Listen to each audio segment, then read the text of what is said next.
Ladies and gentlemen, welcome to the Wadcast podcast. I am your host, Eddie Ift. I'm two glasses of wine in. How about that? Yeah. I never do the show like this, but I'm going to. I didn't do the show like this. I'm doing the intro like it. I already did the show today. But what I'm here to tell you is all kinds of information that apparently someone that listened to the show just sent me a message on Instagram telling me they don't like that I talk for 12 minutes before the show about personal stuff when the show's about fitness, and I should be talking about fitness all the time. And maybe he'd recommend the show to his friends. Well, I guess he doesn't understand why I do this show. There's multiple reasons. But one of the reasons is to get to you guys in many ways, and there's administrative issues I got to get to. Another reason why this show is kind of what I would call a lead generator for me, in that if you like me on the show, you might come out to see my stand-up comedy. So, because I perform all over the world, and that is my living. That's what I do. That's like what I've done for 25 years. I have not been a personal trainer for 25 years. I've not been a professional CrossFitter ever, because I can't. I have not been a life coach or fitness guru. I'm a comedian. So I try to create an entertaining show, somewhat informative. This one's really informative. And I hope that you guys enjoy it, you find me entertaining, and then you're like, hey, let's go see this asshole perform stand-up comedy. So if you want to do that, this weekend, almost sold out, which is great. I've got to be honest. When I don't sell, it sucks. When I sell, it's the best feeling in the whole world. I'm in Portland, Oregon at Harvey's Comedy Club. I believe Saturday's all sold out. Friday still tickets, Thursday still tickets, Sunday still tickets, but they told me it's the best-selling week of the year.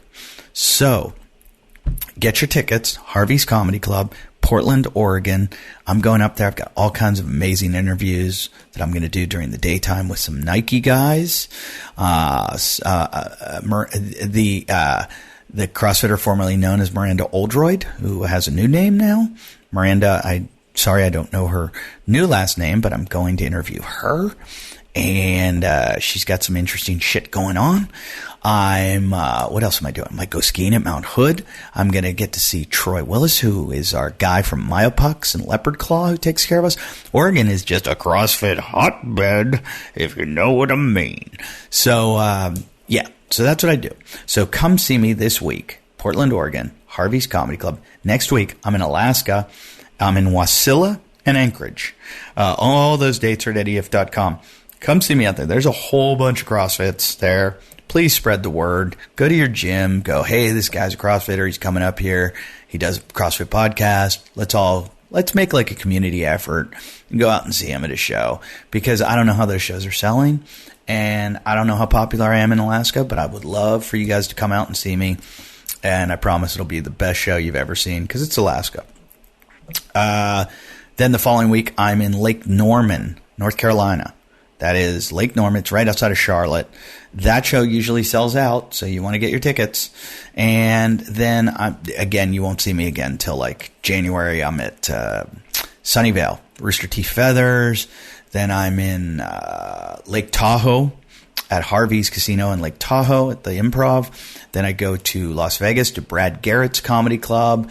And then I go to Boston, Laugh Boston, and Worcester, Massachusetts to the Woo Ha Ha. And then Australia and Vancouver. And get your tickets at eddief.com. You hear those dates, you hear those cities. I'm coming. I'm coming to all these cities. I go to a bunch. If you're wondering what cities I come to, go to eddief.com. All my dates are there. And if you want to support the show, there's two ways you can do it. One, you can go on iTunes. You can rate, review, comment. Please give us a review. It really helps the show in the ratings, and then new people find the show. So give us a nice review and a 5-star. Just be like, oh man, Wadcast is the fucking best show ever. It's unbelievable. Just talk like Trump. You know, he's like, it's the best. It's perfecto. It's the finest. It's the, you learn more, whatever you want to just say. Just like, just do some shit for us, like hook us up. And then, the other thing is you can go donate to Patreon. And every week we give away a Myopux and a leopard claw. Myopux is an electronic muscle stimulator that has saved my life after the big bad run I did. I've been using it on my knee and my ankle. I was using it on my quads. I was using it everywhere. It's so good. It just pumps the blood in your body and gets all that. It expedites the inflammatory process. It's the best way I can explain it. It's so portable, so easy to use. You can take it anywhere. I did it on the plane when I was on my way to Naples, Florida. Do that. Get one of those. Leopard Claw's a scraper. They're so expensive. Same with the electronic muscle stimulator. But if you give $5 a month to the Patreon, which is at wadcastpodcast.com, or go to patreon.com/wadcastpodcast, you donate $5 a month, you'll probably get yourself one. Like Patty Z, it was your donor name, but I believe it's Patty Zeratic. Did I say it right, Pat? No, Pat. Yeah, Patty Zeratic. Whatever. You won, Patty. So you're, thanks for donating. Thanks for helping out the show. And thanks for participating. You're going to get yourself a Myopux and a leopard claw. We will contact you and tell you how to do that, and you get that free. And all you had to do was donate $5 a month. The other thing, I thank you to all the people that donated to the National Fallen Firefighters Foundation on behalf of my run. There's a lot of you out there that did. I appreciate it. We raised some money. It was great. And the money all went straight to them, which I really appreciate. So really good cause. And thank you. Thank you for participating. Thank you for donating. If I ever see you, tell me. Say, hey, I donated to your run, and I want to thank you personally, and probably buy you a drink or something just to, show you my appreciation. Other than that, nothing, Hope you all had a great Thanksgiving, and hope you are going to have a good Christmas holiday. Take care of yourself. I think you'll really, really enjoy this episode. Lots of really good information. Get ready to start taking some notes. I took some videos. I might put them up on Instagram and Facebook. So follow us at Wadcast Podcast and Wadcast Podcast on Facebook. And you can see some of the videos there. And I'm on the hunt for, like, as much as the show's doing great, numbers are great, I would still like to grow it on social media. So I'm on the hunt for maybe a producer, like a guy that can. Okay, this is going to sound weird. I might need to hire someone to come with me full time. Like, not a manager. I have a manager. I have an agent. But somebody who can handle my day-to-day shit. Like, I'm looking like full-time job, someone that can film a lot of shit I do, produce a lot of the stuff I do, handle a lot of my bullshit, flights and stuff. If you think you can do that, you live in California, or you're moving to California, and you'd have to travel with me a lot. It's a pain in the ass. I'm a pain in the ass. Is this a good way to recruit somebody? I don't fucking know.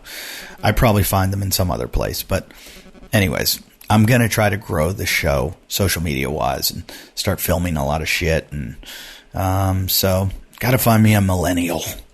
They're so good with this stuff. But enjoy. Oh, I didn't even talk to you about our guest. Our guest is, I believe he's the director of training with Foundation Training.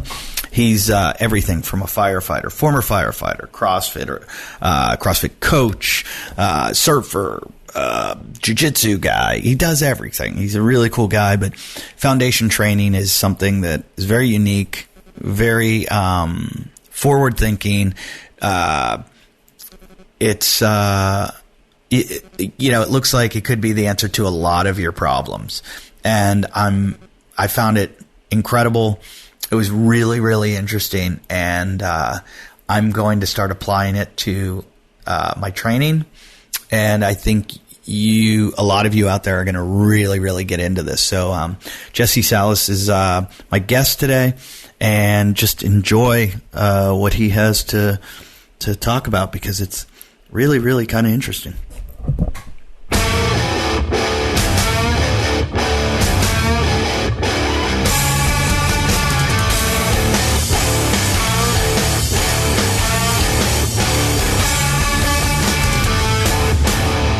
Welcome to the Wadcast podcast. I almost didn't know the name of my own show.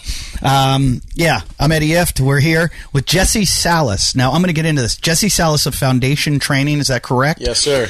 Came as a recommendation. Usually I know all my guests or I know something about them extensively. You came with the highest recommendation ever from a buddy of mine, Dylan Farr, who I trust Dylan. I've got friends who are like connoisseurs of all things training and training, nutrition, health, all kinds of stuff. And they're just like fanatical about it. And he's like Rain Man. And so he studies stuff. So he was like, bro, he's a bro guy. Bro, you got to have these guys on. You got to have them on. I just got certified. Their shit is, it's next level, man. You got to get with it. You got to have them on. And I was like, and I only had a small window of time here. And he was like, get them now. Make sure you get them before you leave. And I was like, all right. I know his intensity too. Yeah. He does. Passion. I like to say it's passionate. Okay. So he is very passionate, but he knows his shit. And so I trust him. And so that's why I feel like most guys I go back and I do tons of research or I know of them and I've like seeked them out and I'm like, I want to talk to this guy. This came with practically nothing. Last night I watched one of your videos on YouTube, thought it was awesome, sent it immediately to my sister who has back problems. And I said, watch this, do this every day, and I promise you'll quit bitching.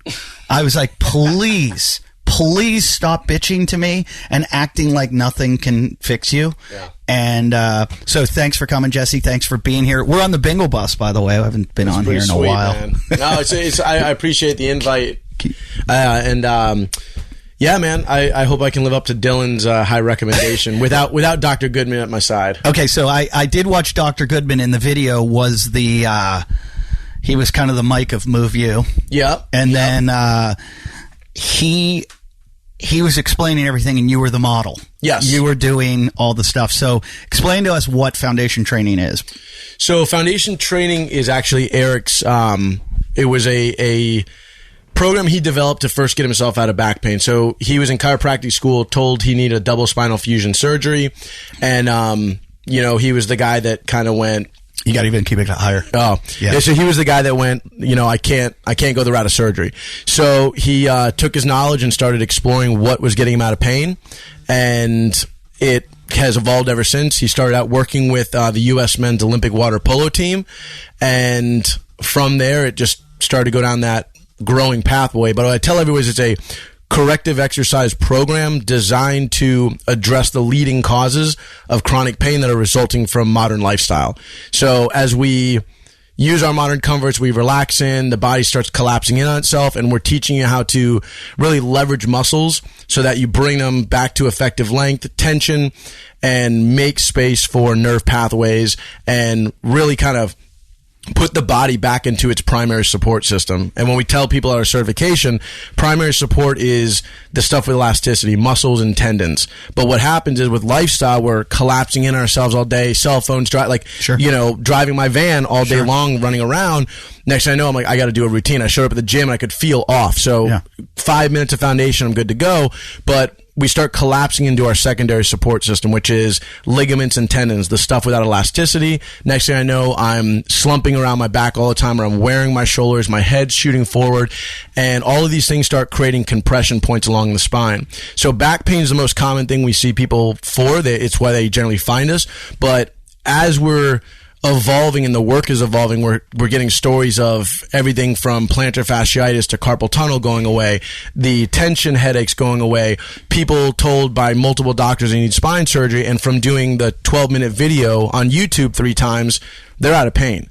Now, those are the amazing stories we get. We get a lot of them, but we always tell everybody it's not a cure-all. There's a ton of great programs out there, and sometimes we aren't the right fix for you. But we're not a cure-all, but we're a cure-a-lot. Yeah, that's good that you say that, because it doesn't make you sound like snake oil salesman.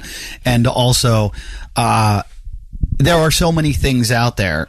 So many times where I've had some kind of what used to be called a pinched nerve. Mm-hmm. Everybody go, oh, you have a pinched nerve, or no, you don't. You have an inflamed muscle, right? That is pushing on a nerve that is, it's you need to get the inflammation out of that area, or you need to adjust something because you're out of alignment. And it can be done so easily with just like a couple little extra. And I've had people fix me, not like chiropractically, not like adjust me, just going, all right, hey, lie on the ground. All right, stretch over like this, put this. Okay, do that 10 times. Now do that. You know, Kelly Starrett's a good buddy of mine. And he'll do these. How many should I do a day? I don't know. Do 50, do 100. Just keep doing them till you feel better. Yeah. And then like a week later, I'm like, wow, that fucking worked. I've had that for 6 weeks that has been in pain, and like 2 or 3 days sometimes better.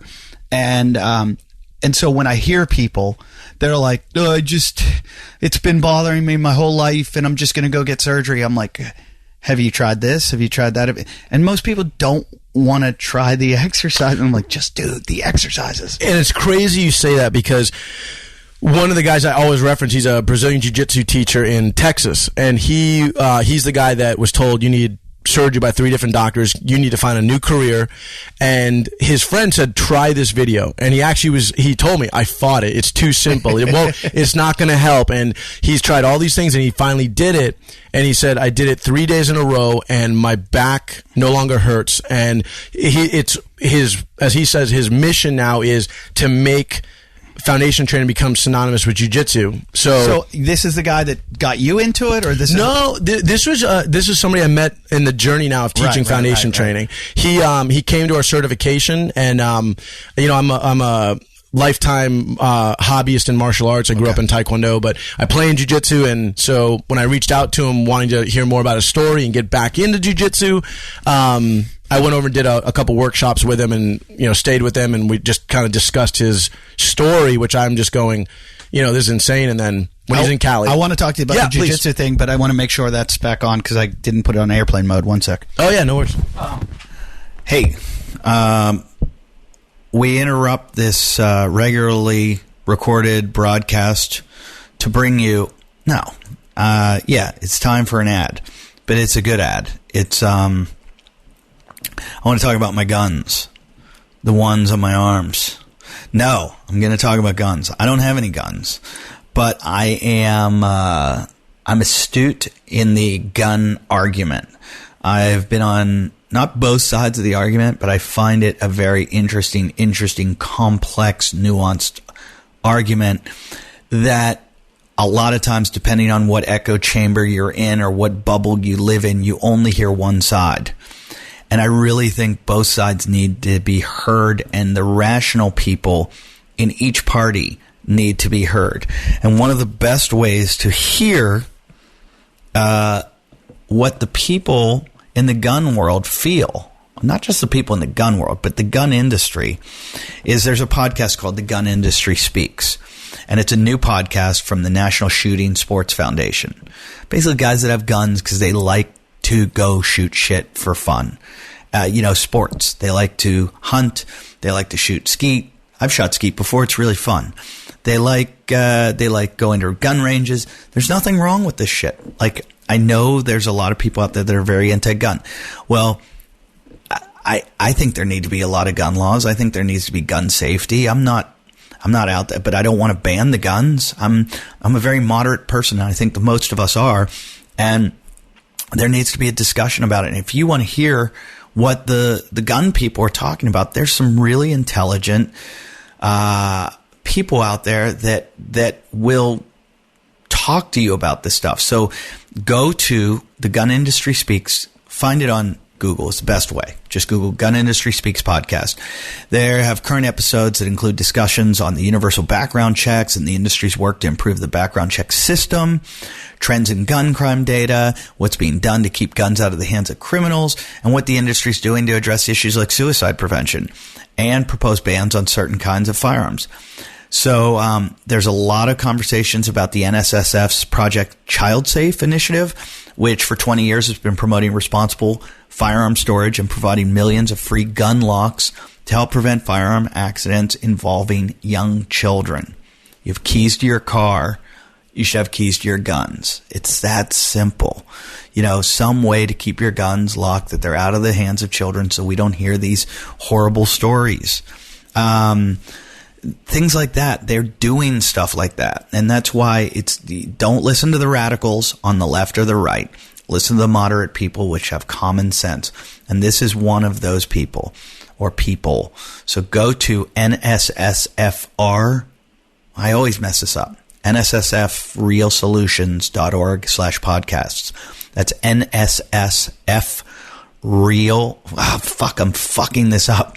I always say just go Google the Gun Industry Speaks podcast and it'll come up. But it's N as in Nancy, S as in Sam, another S as in Sam, F as in Frank, realsolutions.org/podcasts. You got that. So check it out. Go listen to it. Find out what they're doing. And that's awesome. All right. And tell me what you think of the podcast, please. Seriously, send me a message. Go, thanks for introducing me to that. That made a lot of sense. I learned a lot from it. And now I've got some talking points of my own to talk with common sense about guns, gun safety, et cetera, et cetera. That is the Gun Industry Speaks. I'm interrupting the show again. I want to talk to you about Laguna Beach Textile Company. What is it? It's a company that makes the greatest towel in the entire world. Why am I talking about towels? You know how passionate I am about everything I do and all my products and things. I like my suitcases. I like my backpacks. I like my clothes. Everything I do, I research and get into. Okay, so I surf a lot. I found the best towel there is. I use it for the gym. I use it for showering. I use it for showering after surfing. I use it for getting out of the water. I keep one in my car at all times. I have two of them. I don't know why I have two. I have one at home and then one that's always in my truck. And the greatest thing about it, it's a microfiber towel. You know what a microfiber towel is?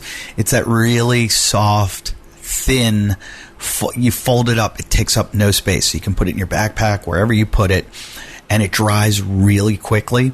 And it somehow takes... It's almost like dry fit, like it wicks the moisture off your body somehow. Like when you get out of the water and you put it on, it just dries you quicker than a regular terry cloth towel. And then it doesn't hold all that water. It just seems like it's special. Anyways, these are, they're just amazing. And you got to get yourself one. And it comes with a little carry case to pack up easily. So tiny. It starts out, it's a massive towel, but then it folds up. Smaller. It's available in it's available in 8 colors. And like I said, I have one in my truck. I have one at home. I use it all the time.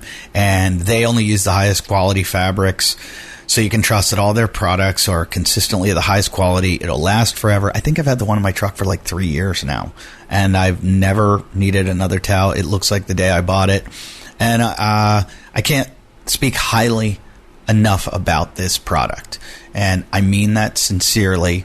I think I should buy everybody one of these as a gift. That's how much I think they're great. They also got all kinds of other stuff that's really cool. They've got Mexican blankets that we used on the Bingle Bus.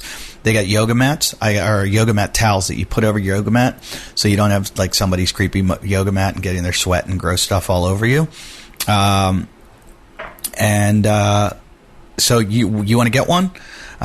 Go to. They have them on Amazon, all right? I'm going to tell you that. And most people are going to use Amazon because it's easiest. But do us a favor, if you like us, go to LagunaBeachTextileCo.com. That's LagunaBeachTextileCo.com and enter the code WODCAST at checkout. Why? You're going to get 20% off. You're not going to get that at Amazon, but you're going to get that with us. You get 20% off the microfiber towels, and all you got to do is put in the code WODCAST. So check it out. They got the classic California beach style and premium resort quality, and you can bring it to your home and take it with you to the beach. That's LagunaBeachTextileCo.com. Code WODCAST for 20% off of the microfiber towels. So you said your background's in jiu-jitsu, or not in jiu-jitsu? Taekwondo. Yes, sir. Why Taekwondo?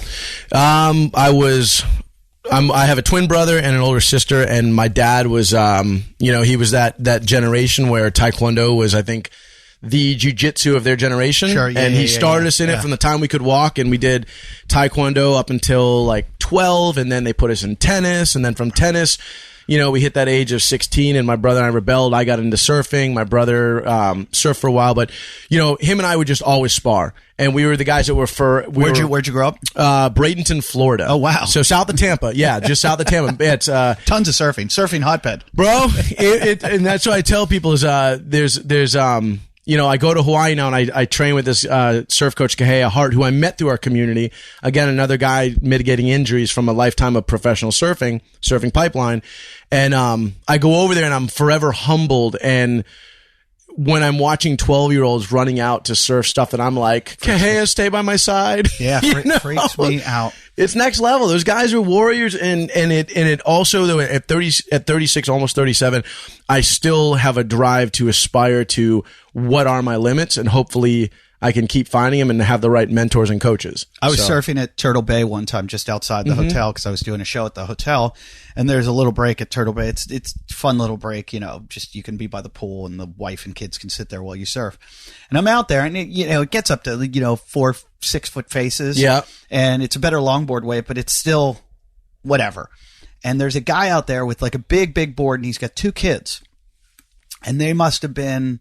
They were both wearing, one was wearing like floaties and the other had a life preserver on, I think. They were like 4, 3, and 5 or something. And he would put the one in the water out on the outside and then ride a wave in and then paddle out with the other one and then put the other one in the water and just let it float. Yeah. Well, he rode the other one and I'm like, you just got like a dangling 3-year-old out there in the middle of the ocean. Where there's all kinds of sea creatures, and you feel good about this. And then I went in, and it turned out it was a buddy of mine's girlfriend's brother. So, and I was like, oh, is that normal? Is that childcare out here? Is that how you guys do it? And she's like, it's Hawaii, like they got to learn. They got to learn because they live in the water, and that's. And I was like, okay, well, just don't let Child Support Services see you using your kid as chum out there. And it just me being this, living in this helicopter world of Los Angeles. I was like, wow. Like I take my daughter surfing all the time, and she gets off and swims around, but just to leave her out there. It makes you question though. What like for all of us is where who instilled those fears in us that we have them when we're out there, and rightfully so. Is I look back at certain things that my parents were always anti and this and that, and it was a lot of their own fears, and so they don't have those because they're generationally they've been raised doing it. And Kahea, who I always talk about and train with when I'm there, is he told me about his dad wouldn't let him surf a certain spot until he could swim this certain distance in a bay over there, and it was no joke. Oh yeah, and I'm going, man, but that just builds such a confidence. And when I listen to guys about what is, being able to handle yourself when shit's not going right, it makes me think of the fire service, is being able to be calm because you've been there before and it. And it's not an unfamiliar territory. And so I think they have this in them where it's really, it's just second nature. It's like, okay, I've been here a million times. Yeah. This is going to pass and I'll be fine. Yeah. And there's that, ability to stay calm and I forget I can't remember the big wave surfer, free diver. He was talking about how Mark Healy. Yes. He put a post up recently where he was reeling a fish and he talked about how some of the most fit guys can come out to the ocean and just totally freak out. But then you can have the guy eating McDonald's, smoking cigarettes, paddle out and take monster sets on the head and be mellow, but because they know how to just let go and kind of be there. And I'm like, damn, and I'm butchering what he said, I'm sure, but I'm like, wow, that is poetry. Growing up, we used to call it burnout strength. Like where I went to school, we had these guys that never played a sport in their life, didn't work out at all. But, we're in their backyard picking up like car engines and putting them in another truck and doing all this like weird, like blue collar shit that their hands were stronger. Yeah. They more applicable strength that when you would put them in a situation that required athleticism, you're like, holy fuck, this guy's a monster. Yeah. And there's a lot of that. You see that. I see it with surfers all the time. Mm-hmm. I can't believe guys that'll have a cigarette in the parking lot and paddle out. Yeah. And then you're like, that guy's just crushing. I just watched him smoke 2 cigarettes in the parking lot. And, it's what is applicable to you. That's, one of my problems with like CrossFit is people not using CrossFit for other things. Right. Like my whole thing is more and more, the more I do this show is you only do CrossFit for other things. You don't do CrossFit for CrossFit. Like the CrossFit Games, it's kind of fun to watch because they're freaks of nature. Yeah, it's our modern day strongmans. But come on, guys, show me what you're doing. And there's a lot of them that do. There's a lot of those top CrossFit Games athletes that do all kinds of crazy shit, which is great. But the ones that just are in the gym, it's like, come on, that's why you develop all these skills. Yeah, it's and I went down that. I was ate up for years but it always went back to like for firefighting. I was a professional firefighter. And where were you a firefighter? City of Orlando. Okay. I started in a smaller department, Seminole County. I was there and volunteered before that, but then I went to City of Orlando and just it was like getting to go to the big city, if you will. And when I was actually getting ready to go to Orlando, some of my buddies had just gotten hired. Hey man, how should I get ready for recruit training? Because their PT is 6 weeks, and that is beat you down, break you, and weed out the weak. Because it's a tough job to get, so they're able to cut guys very easily. Yeah. And he said, look up this thing called CrossFit, and this was 2006 or 7, and okay, there was one gym in Florida. And I just went online and I started kind of, doing the workouts. Yeah. And I was competing in kickboxing at the time and doing, bodybuilding. Cause that's what I knew. I was a runner. I did martial arts and I did bodybuilding and, back and buys, chest and tries, and I'm back to it. Yeah, man. It's amazing how you it's I go back to it's all about what your goals are, and even now with fitness, with what you're saying is when people talking about training, all that stuff, I always first thing I ask is what is the goal that we're training for? Yeah. Because I think CrossFit is awesome. But it's got, but I also say is what is your goal? Yeah. Do you want to be good at CrossFit? Because outside of that, I'm going to go sport specific to what your needs are. Sure. I'm not going to use CrossFit. Sure. But, for the fire department at 24, and I remember guys going, you're the fittest looking guy, but you're the weakest one. You burn out the quickest, pushing in with the hose or dragging victims or dummies, I should say, in that department. And, I never could figure out why. And then started doing CrossFit, got into the recruit training, and, that was just one of the coolest experiences for me at 24 was what I would say is it was my buds, if you will, as a fireman. These lieutenants were truck company firemen, and they were really making this one of those things where PT was grueling, and then all day it was, let's make this as real as we can because we want to weed out and we want to know who's good and who's not, because that's how they would give you your assignment was the cream rise to the top, and they're going to go to the busy houses, the busy companies. And, from that, I went to our busiest engine company in the city and ate that up. And then luckily a friend of mine who I got hired with, was a power lifter and had read everything from Coach Mark Ripito, who was CrossFit in the early days. Mm-hmm. He was their strength guy or their barbell. And then, he had read Greg Everett's books, Greg was a, early CrossFit person.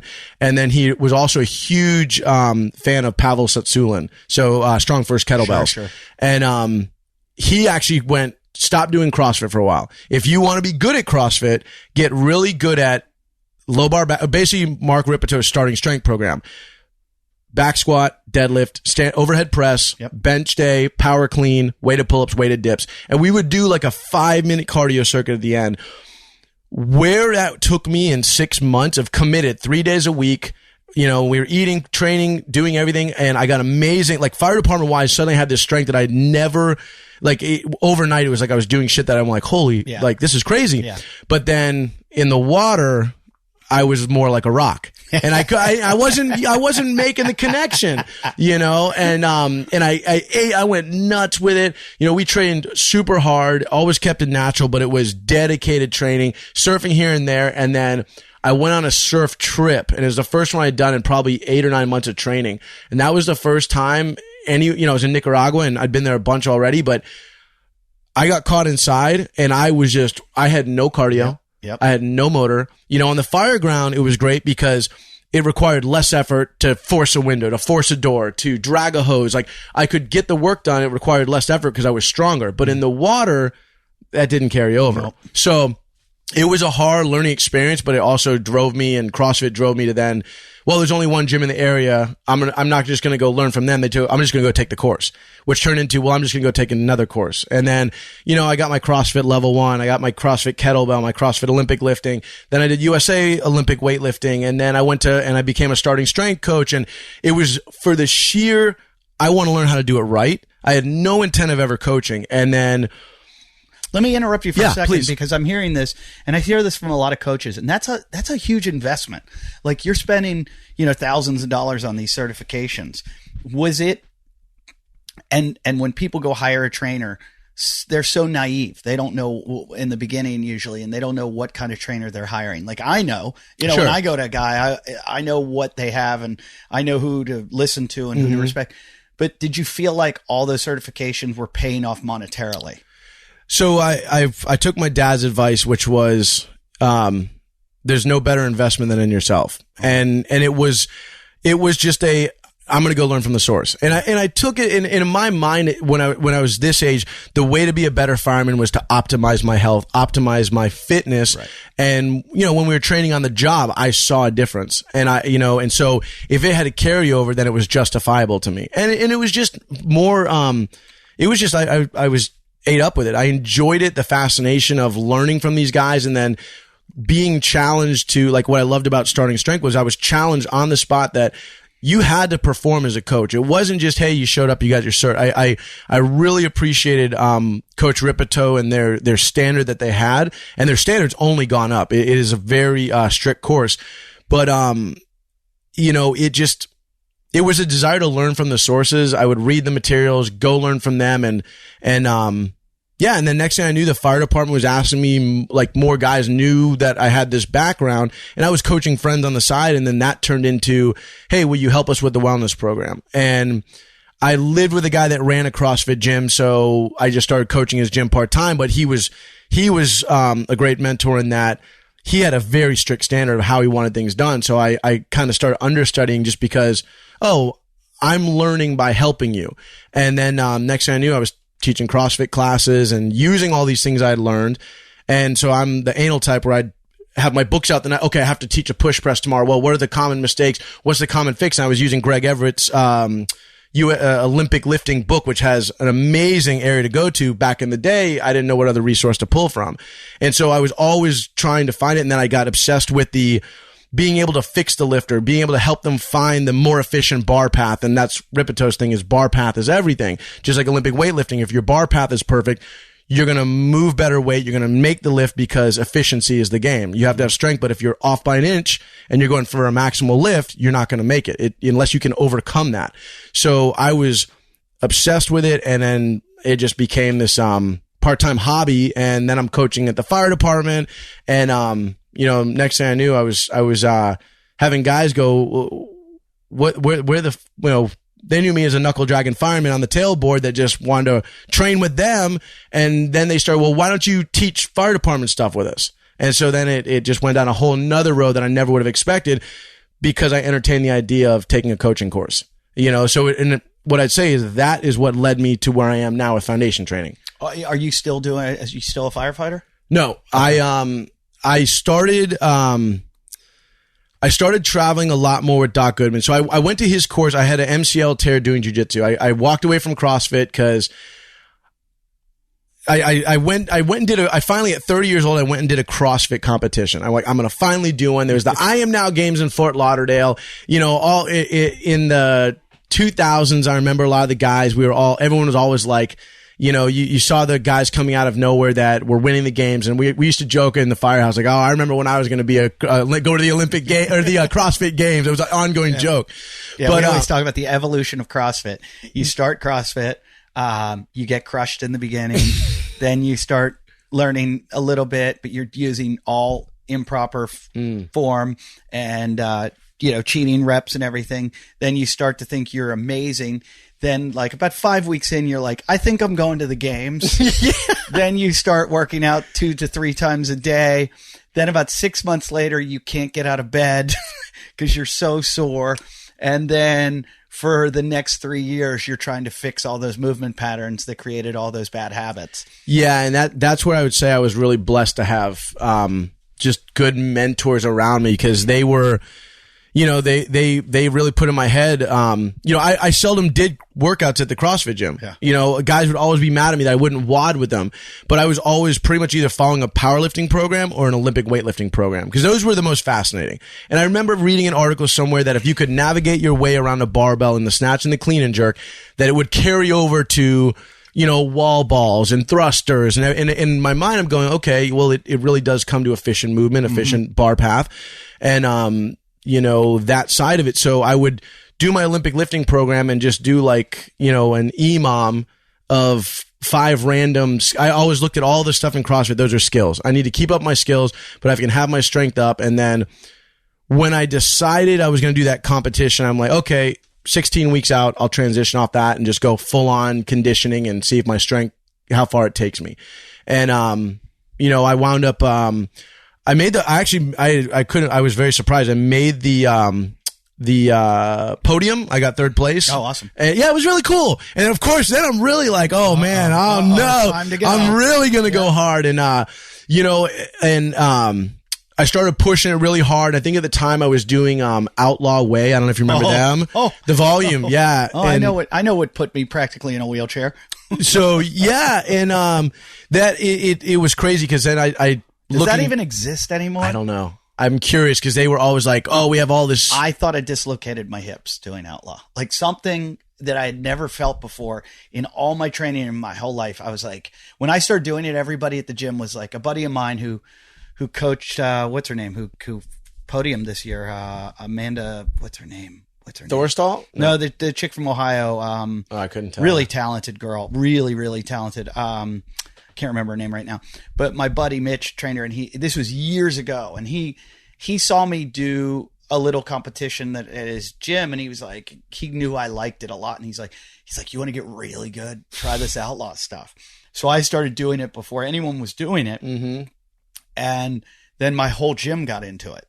And the next thing I know, I was like, I think I've done serious damage that I'm never going to be able to fix. Similar story. Like I thought there was something wrong with my hips that I was like, this is just permanent for the rest of my life.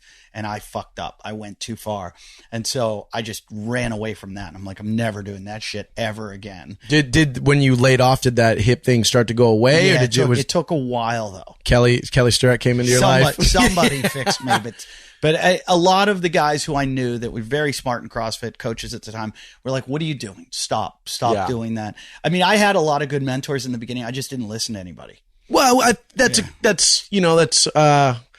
like to say I always listened to my buddies, but I didn't, and I'd learned the hard way. And with that one, you know, he would always talk about, like, you know, and it didn't hit me till later when I got older and left the fire service, but like the lack of sleep on the job. The up all night, the stressors of fighting a fire, the stressors of, you know, running codes and doing things, and just, you know, I never really took all those things into account. Mm-hmm. And, you know, such a hard job. And it's definitely got its wear and tear, but I always go, you know, I went down memory lane the other day, and it's an amazing career. And I was telling 2 young guys in the sauna the other night, you know, we just started, I don't know how I started talking to them, but, you know, I just said, you guys are, I think they're hitting on the friend of mine that was sitting with me, and she's flirting with them. And I asked them how old they are, and they're about to graduate. This is their last year. I said, what's your plan? Well, my dad does this and he wants me to do that. I said, do you want to do that? And we started, I just said, hey, and I just talked about the fire service. And then some other guy in there, 22 years old, is going, how do I get into that? And I told him, I said, I'll give you a contact. And my buddy's like, would you stop giving my number out to guys in the sauna? He works for LA Fire, and he's head of their training. And I said, I messed him like, hey, bro, I met another guy in the sauna. He looks like you. And all I get is, that's a weird way to start this conversation. I was like, nah, it's cool. He's going to contact you.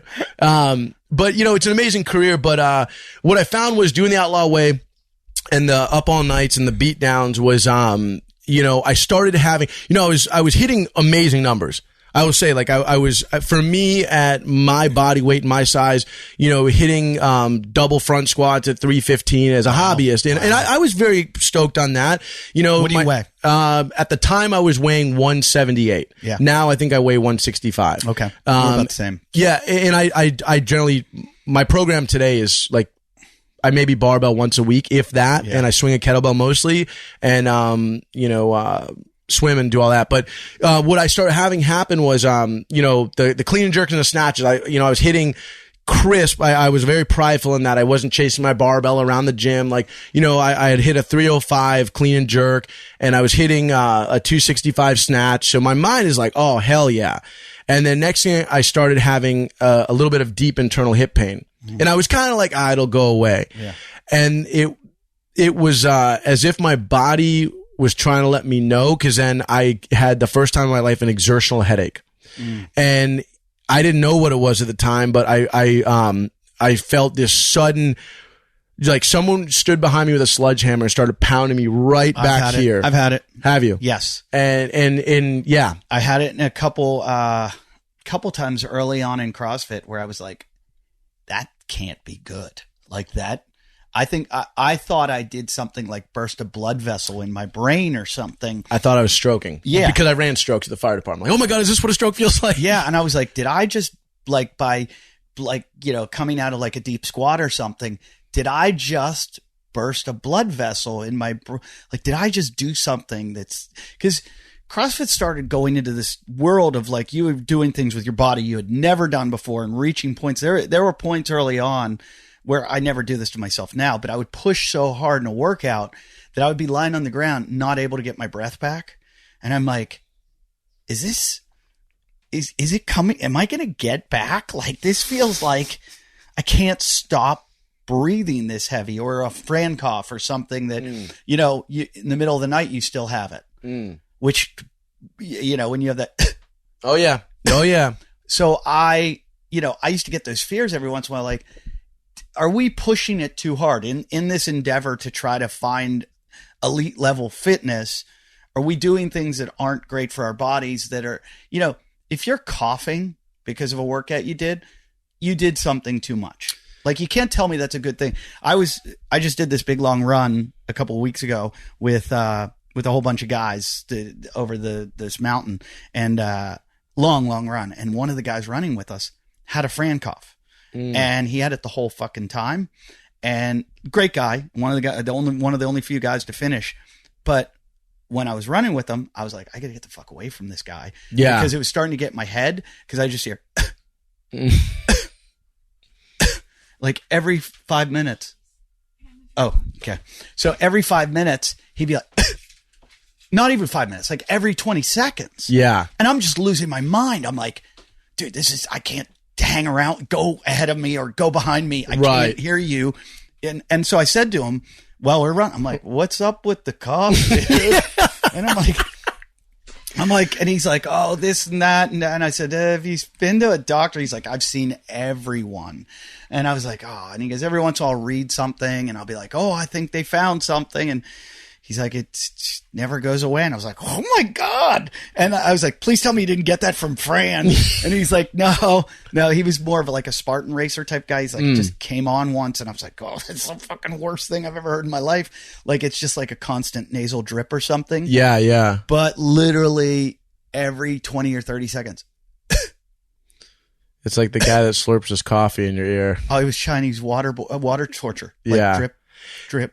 It almost makes me go into, it starts to make me think of a lot. You know, one of the things I've gotten really big onto is all the different breathwork items. And I got into free diving and that opened up a lot of doors. And then I found Wim Hof and then I found, Patrick McCowan and I hear that, I'm going, it's bringing up a lot of memories of the, and a lot of the thoughts now as I've, I guess you could say, grown out of that need to, excel. Not even excel. I wouldn't even say excel. I think it's more of the need to challenge myself, to think that the only way I'm going to opt to achieve true fit is like to just destroy myself. Yeah. You know, and I remember, you know, those guys talking about how, you know, that over-induced stress and then all the other stressors in life. And I know you've had Brian McKenzie on here. And I know he talks heavily on this stuff. And I started to look at it from the sense of, you know, I started to ask the question a lot of people is, what is health to you? Yep. Because I think we're training in the name of health, but we've really lost sight of what it even means to be healthy. You know, we've gone down this crazy road. And what I love is a lot of the guys are saying, you know, you should have a breath practice. You know, you should have a baseline of strength work that you do. And then have, you know, go out and go hiking, go surfing, go ride a bike, go use your body. And that's really what I look at with all training now is, you know, my ego wants to take over sometimes. And I want to go heavy and I want to get back to being this bigger frame guy, even though I'm never going to go over 5'7". You know, I used to say I do all the lifting in the world. I'm still only 5'7". But the ability to train now and go, I feel really good in the water. I'm extremely confident, you know, and just, I can go out there and be a generalist. You might be able to relate to this because I find it funny that you're saying all this because I think CrossFit brought us all to that. Yes. Like this, you know, it's like the evolution of CrossFit. You get into it, all of a sudden you have this foundational fitness where you're like, oh, I'm now back to, you know, it used to be you get to your 20s, you start getting into your job and you give up on all this. And now it's like, oh, wait a minute, I can do everything. And that's why I thank Greg Glassman for that I'm going to be able to do all this shit for the rest of my life. I'm going to still mountain bike. I'm going to ski. I'm going to snowboard. I'm going to run jujitsu, whatever it might be, whatever you're into. Thank God for CrossFit keeping you active, doing these things, but also opening all these other doors. Like I never had gymnastic skills. Now I have gymnastic skills. I'm going to have my strength. I'm still going to have my speed. We're doing a little bit of sprinting. We're doing a little bit of endurance work. We're doing swimming. We're doing all these different things. So it's opening all these doors, giving you all these skills. And I find there's a weird like bro type of guy that's like, I like jujitsu. I like surfing. I like mountain bike. Like, what are you trying to say, bro? There's a whole bunch of us that are like, you know, like you just go up to them and you're like, oh, let me guess, you have my 6 favorite hobbies too. But do you think it's feeding a certain side? Like, because when I look at it, and first I want to say I talked about this with Tate Fletcher. Do you know Tate? Love Tate. Okay. Yeah. So I was hanging out with Tate one time. Him and my brother do stunt work together. Okay. And they're good buddies. And we were talking about CrossFit and we got in this good conversation about how people love to make CrossFit the bad guy. Yeah. And I look at it and I go, it opened up because of CrossFit. I am where I am now because it opened up these doors and because there was no gyms. And so I look at it and go, I am directly where I am because of that door opening. And what I look at is when I tell people, I still think CrossFit's amazing, but know what you're signing up for. Yeah. Know what your plan is. If you're like, I want to train for CrossFit, fuck yeah, do CrossFit.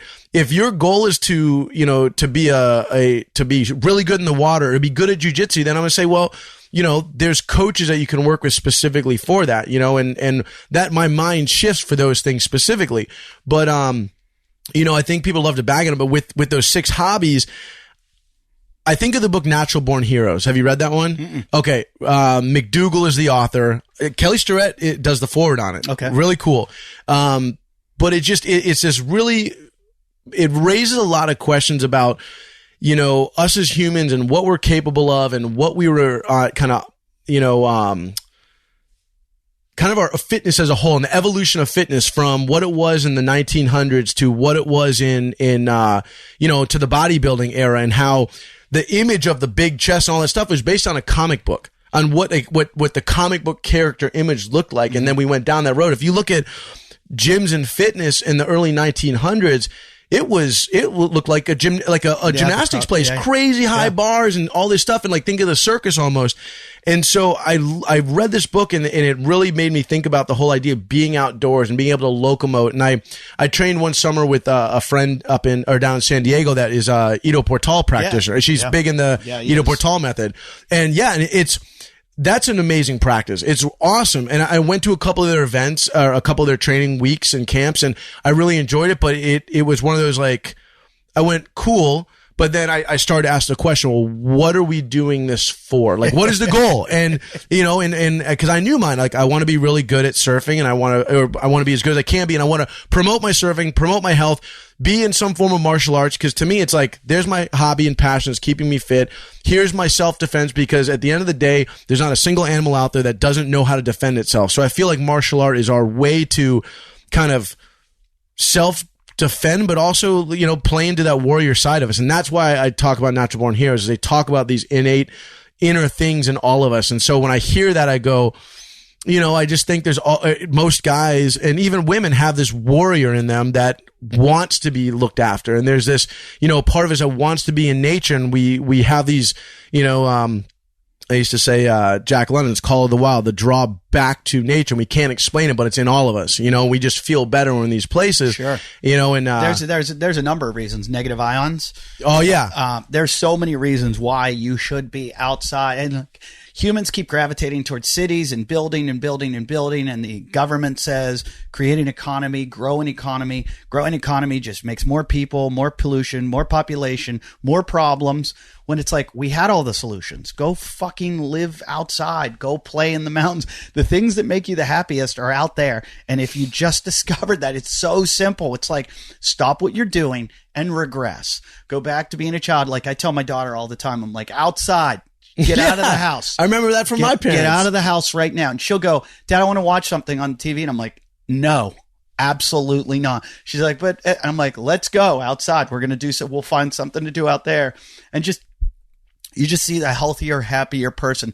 And a lot of people are like, yeah, I live in Minnesota. I don't care. You chose to live there. Put a coat on, go ice fishing, go ice skating, go sledding, go running. It's cold. You chose to live there. Go move to Florida and do shit down there. Then.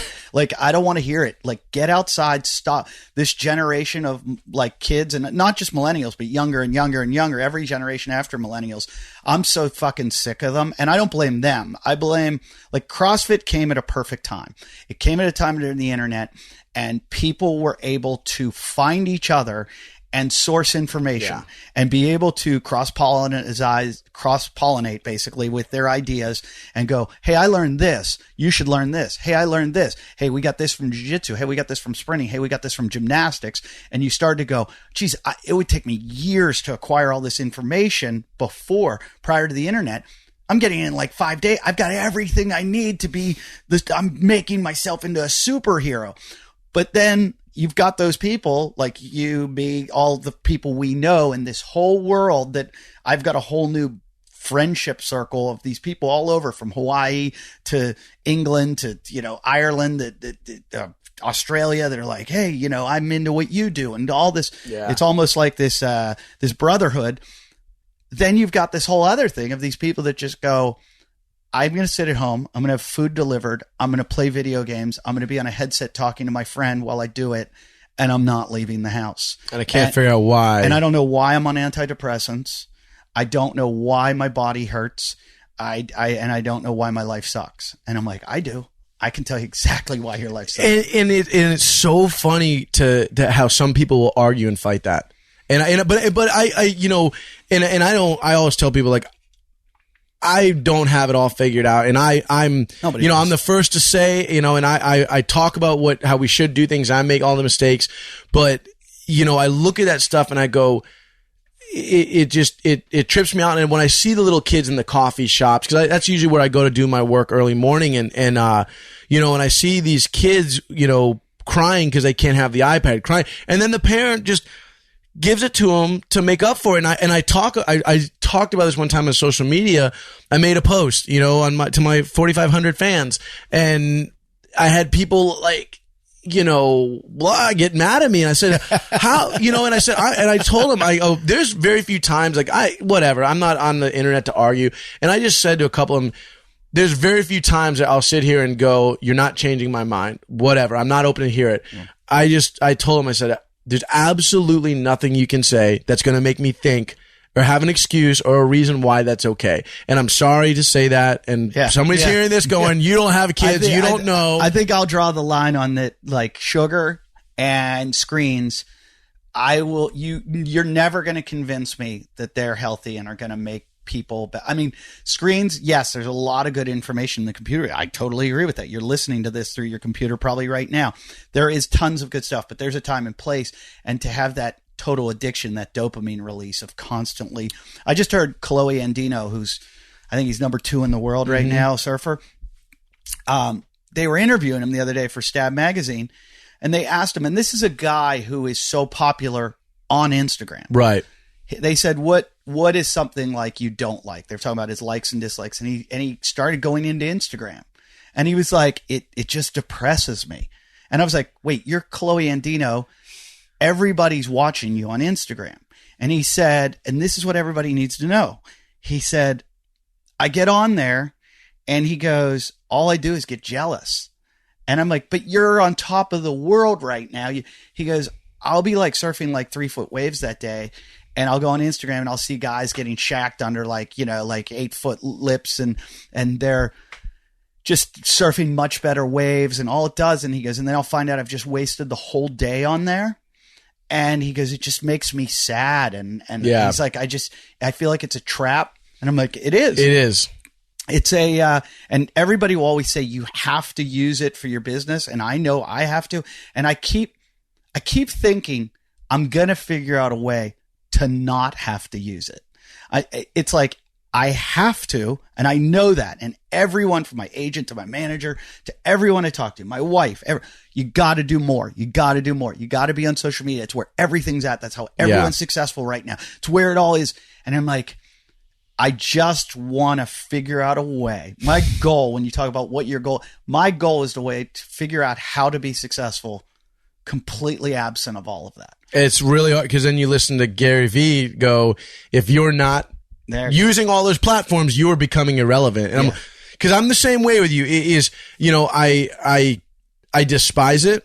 I get sucked into it as easy. And I always go, our monkey brains are not capable of not being overcome. It's too addicting. It's too good, like the dopamine. And that's where, even with foundation training is that I look at it and I go, I use the work to pull my body into proper balance. And I do it quite often. And what I can say is that has really become my barometer of when I know I'm using too much social media, is that I'll feel my neck start. And I'm just going, and it actually starts to bug me out. And what's the big bone that juts out usually right here? Which that's not cervical. That's is that thoracic? I'm afraid to say, man. I don't know which one it is, but this is where Doc Goodman comes in. But right below, I don't know which one the thoracic vertebrae T1, T2, one of those. I know it, and I'm like, what has caused that? Is it flying on planes and comfort, neck, modern comfort? Yeah, and it just gets so bad on me. And so I want to give you a little bit of what Dr. Goodman talks about the certification with that, of this wearing our shoulders, this head coming forward, is that as we sit and as we passively adapt. So if I'm playing on my phone and I'm here, Pat Mack. T-Mac, he's in North Carolina, crazy military guy. He calls it 45-degree neck. But when we're here too long, we start to wear our shoulders, and then we start to get stuck in this position. Creep starts to set in, all that. Body's adapting, good or bad, to the position you have it in consistently. So if I'm here all the time, and then I start going about looking around, my shoulders start to get stuck here, and then my eyes want to find horizon line. So naturally I start looking up, and I'm looking for horizon line. So now I'm putting this compressed position into my neck. I see it. My head's jutting forward.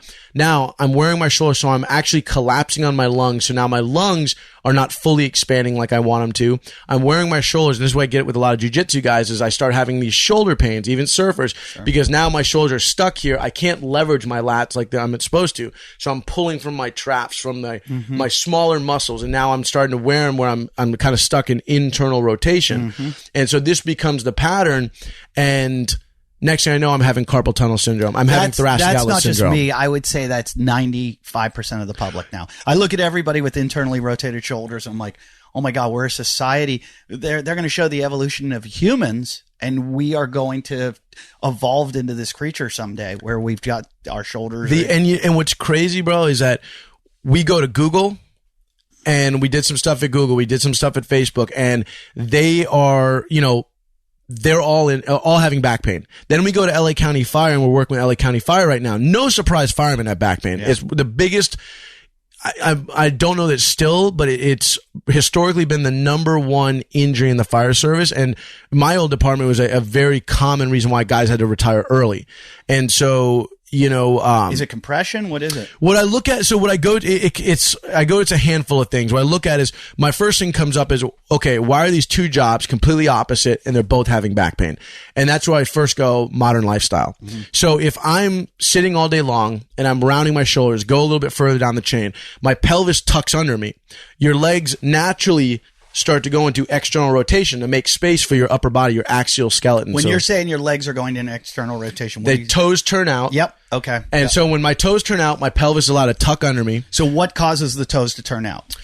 Well, as my body starts to naturally relax and drop in, my pelvis goes under. It's making space so my upper body, my axial skeleton, so upper body. So I don't want to get too down the anatomy channel, but think upper body just drops in. Mm-hmm. Legs have turned out to make space. My pelvis starts to tuck under me. What we consistently see with foundation training, and I'm going to say globally now, is people that are walking with this, they're stuck where their legs are turned out, their pelvis is tucked under them, and what happens is the glutes shorten and tighten, drives the femur head forward in the pelvis, and now your adductor, the inside thigh muscle, is like a rubber band that's being stretched too long. Because I'm here, it's adapted. It's out of its effective length, and your glutes are short and tight. So for us, everything you've just explained, I have.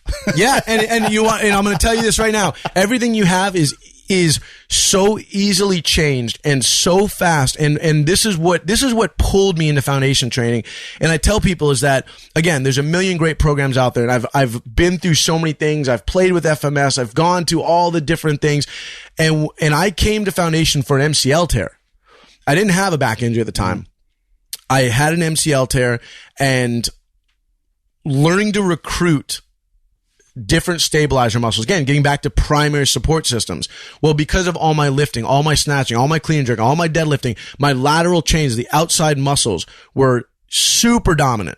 Medial chains were underdeveloped. Mm-hmm. So next thing I know, I've torn this MCL, and that was catastrophic. That was unavoidable. Fell with the guy, pow, it tore. Went from, I'm going to get out of CrossFit. I want to hurt myself 3 days into jiu-jitsu, back into jiu-jitsu. Pow, there goes the knee. I'm like, are you fucking kidding me? But, I started learning the anatomy, and it sucked me in. So with that, what we look at for our practice of foundation training is the core of the body is the pelvis and where the spine ties in. Mm-hmm. So we're going to strengthen. I've had Dr. Teresa Larson on. Okay. And she was talking about the pelvic tilt, and she was saying the majority, everybody always thinks short hamstrings. Short hamstrings are what's causing back pain. Oh, you have no flexibility in your hamstrings, and it's tightening up, and it's causing all that stress on your lower back. And she's like, no, it's pelvic tilt.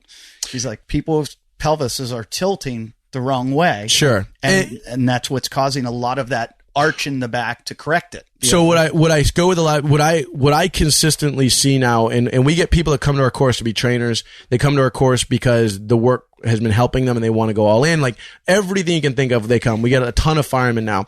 And consistently, it's either they're stuck in this hyperextension. That's where I'm. Or they're stuck in this kyphosis, or they're cinching their glutes so tight all the time they don't even realize it, and they're jamming their pelvis forward, and they're really. But wouldn't that be what you want to do? See, that is kettlebell practice. That is like at the top of the kettlebell, I clench my glutes, right? Yeah. And it's not bad. But if you're living there all the time, what then happens is when I go to pick something up, and this is where, I'd say a vast majority of people go, oh, I just hurt my back. They're no longer hinging at their hips because their glutes are so tight. Our hips are meant to hinge. We're meant to be able to hinge our hips back to lower us down, so we leverage glute and hamstring. Think of your deadlift, and they raise me back up. But if I'm here and I'm tucked and I'm cinched tight because I've been sitting at my desk all day, now I go to pick something up, I don't get my hips back. I use my low spine as my point of flexion now. Okay. So my low back has become the job of major posterior chain muscles. Gotcha. So for us, when we train people, we're looking at addressing everything that attaches to the pelvis above and below. That is our core.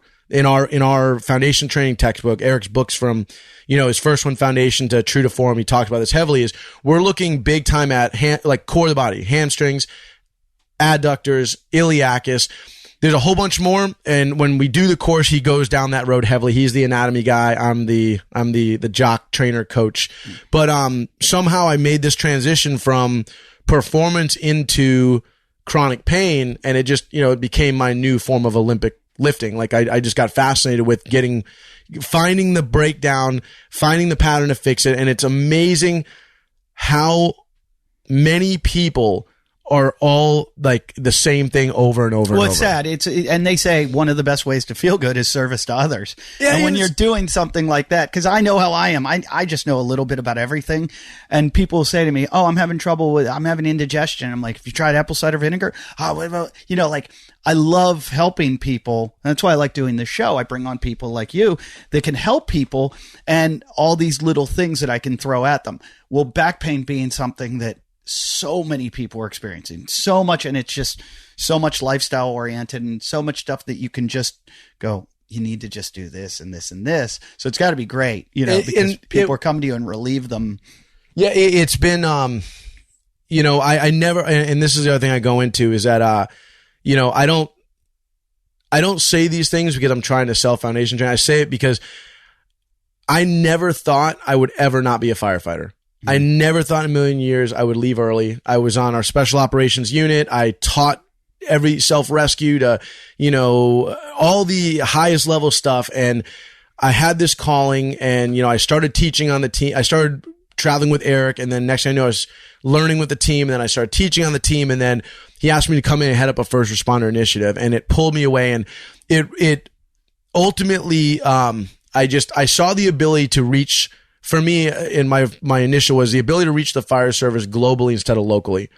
And I felt like it was my ability to give back to a job that I loved beyond anything I could describe. I still have days where I miss it, but it is very rewarding getting to do this. And I try to encourage, when I work with young surfers or young athletes and get them out of pain, I always tell them that, hey, use your experience to help other people, because there's a lot of people out there suffering. And if you find a way to get better, remember what that's like, because we've all been there, and it's one of those things that you can affect somebody in such a major way. I always find it with forums. When you have something wrong with you, you go to a forum on the internet. You're like, "Hey, I had this thing for a while. My middle ear wouldn't pop; it wouldn't equalize," and I was freaking out. And I'd go on these forums, and all it was a bunch of other people with that problem. And they're all going, "I've tried everything. It's been 6 years and I still can't. Oh my God." And it's all these people. And then all of a sudden I figured it out. I figured out how to fix it. And I was like, no one goes back once they've fixed it and goes onto the forum and goes, "Hey, everybody, I found the way." Because they're on to something new. They're like, I'm done with you. All you diseased motherfuckers can stay on your forum. I'm cured. I'm going to go live with the living. And, it's nice to go back and help them. I never did. Yeah. I never went back and helped them, but now I'm going to go in and actually, I'm going to go tell. It's only been 6 years since I fixed it, but I'm going to go on that forum, let those people know. All you got to do is when you do the Valsalvis, what's the, you exhale against a closed lattice. I forget what it's called, but turn your head that you open your neck up to allow the eustachian tube to open. It actually gives it more of a clearing area. And when I learned that, I don't know, I was going down so many little rabbit holes, and I found some weird diving site where somebody told, and it's funny, I was talking to Zach Forrest about it because he's broken his eardrum like 5 times when he was a Navy SEAL. And he's like, "Yeah, you didn't know to turn your head." And I'm like, go in these forums. These poor people can't clear their heads. And there's just so many like that. There's so many people with back pain that, when Dylan told me about it, he's like, bro, this is, next level shit. You need to. Yeah. And and I always say there's tons of great methods out there, and I've gone down a lot of roads, but what I love with foundation training and what it drew me in was, it doesn't, you don't have to have 90 exercises to 90 different things that you got to sit there and spend 2 to 3 minutes to do. It's, it looks like yoga. That's what I gathered. Yeah. It's 10 to 15 minutes at a time. Like my personal practice, good, because I have days where I wake up and I'm back, like I'll have back pain and stuff, like I beat my body up. I've used it, but I know very quickly, like if I wake up and I'm like, I know I'm either been surfing a lot, so I'm kind of probably stuck here and I don't realize it, or I did a long drive and my hips are tight. So, I'll do 2 Tabatas with each one having 2 foundation exercises, and that's how I start my day. Let me ask you this. I watched the one exercise where you had your hands like in the sphere. Yep. And you were out, and now I felt like watching that, I could try to recreate that myself, but I would have trouble without one of the practitioners standing over me going, okay, no, lean a little more, activate this, activate that. My fear is that I would do it completely wrong. And so what I say is, if you go on that 12-minute video that's so old and we've wanted to take it down so many times because the form is the work is evolved, and it's no longer represents what it looks like.